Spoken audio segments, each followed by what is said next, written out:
Teams you can hear in the background coming out, Preston North End in their traditional white shirts, and QPR in there. It looks like black shirts, red shorts and black stockings. Usual great reception for the North End players that run out here at Deepdale.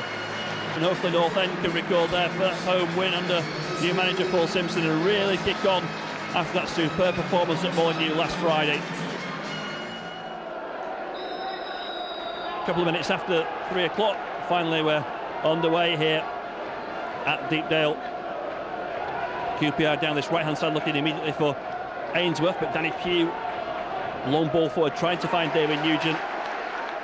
Not too happy with the position of the ball in the corner flag. Eventually the corner kick will be taken. It is his left-footed outswinger, heads go up, maybe a chance for Ainsworth, and that's as a touch from Gareth Ainsworth, 6 yards out, and that's the worst possible start as far as Preston North End are concerned.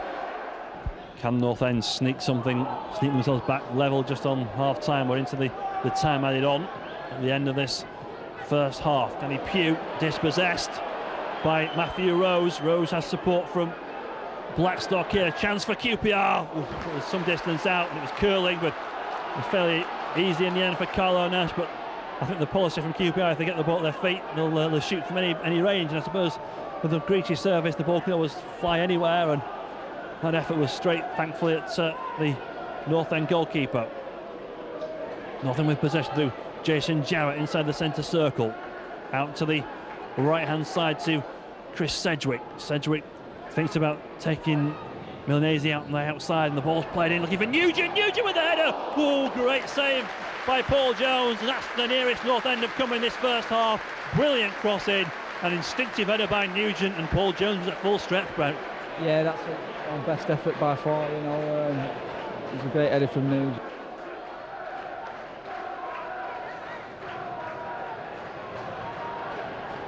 Jarrett, space here for Matty Hill down this left-hand side. The ball just seemed to run away from him, but it will break here to Danny Pugh. Pugh with a crossing along the ground.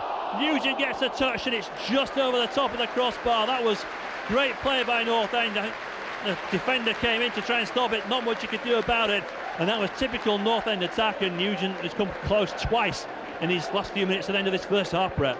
Yeah, it's a great ball in from Danny Pugh again. You know, low across the face, zipping, makes it hard for the defender.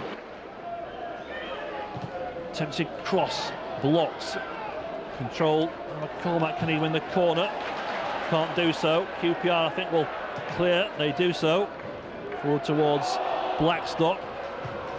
North End win it back through St Ledger.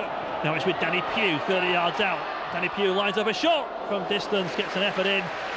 And the keeper, Paul Jones, was able to take it just down to his left-hand side. St Ledger. This time a patient build-up by Preston North End. Hill on that left-hand side. Whaley's in pursuit. He may just do well. Can he just get on the end of it here? He gets a touch inside towards Nugent. Nugent with his back to goal, trying to turn, trying to twist. It's going to take some stop. He's still going. Nugent is battling away. Ball played in. Oh, that's just inches away. Danny Pugh again. That's 2 chances for Pugh in the space of a couple of minutes. You've got to say, what fantastic hold-up by David Nugent. He had the ball at his feet. There were 2 defenders snapping at him, and he still managed to keep it at it and find Danny Pugh.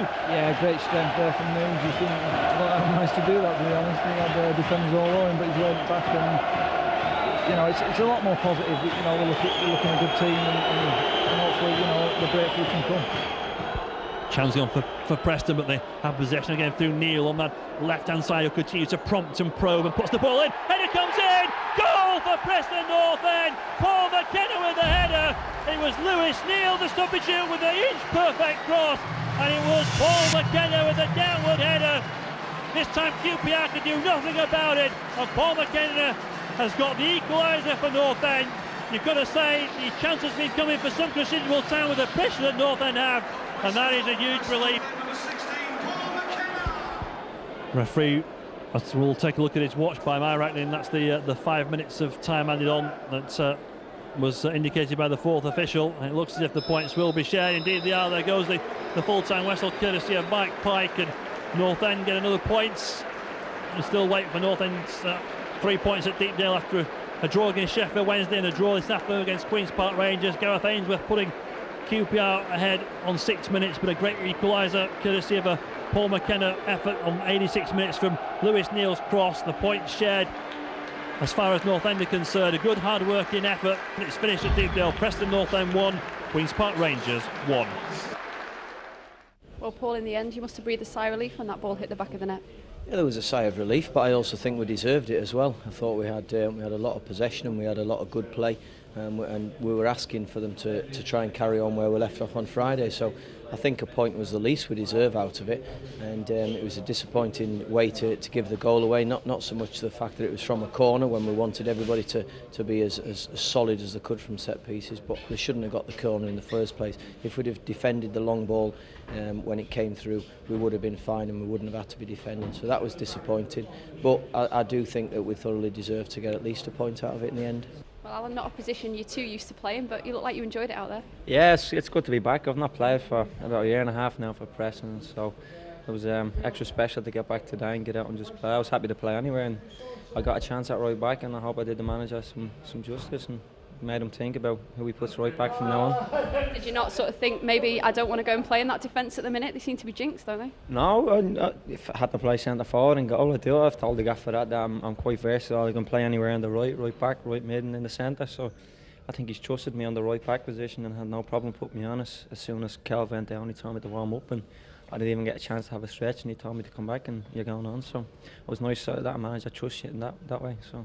These injuries must be getting frustrating for you. Danny Dichio missed the game as well, which means a change of style of play as well, which doesn't always help. No, I mean the way that we played at Wolves, we wanted to try and continue it, and then we lose Danny Dichio in the last couple of days through injury, and we have had to change it. We've put Simon Whaley down the middle. We know we haven't got an aerial threat there, and I thought Chris Sedgwick came in and worked his socks off up and down that right side, put some decent balls in, and gave us good balance that side. And the injuries are frustrating. We seem to be getting one thing after another, and we've probably got more senior players unavailable than available at the moment. But we've just got to get on with it. We've got to keep being patient and keep working away, and hopefully our luck will start to turn.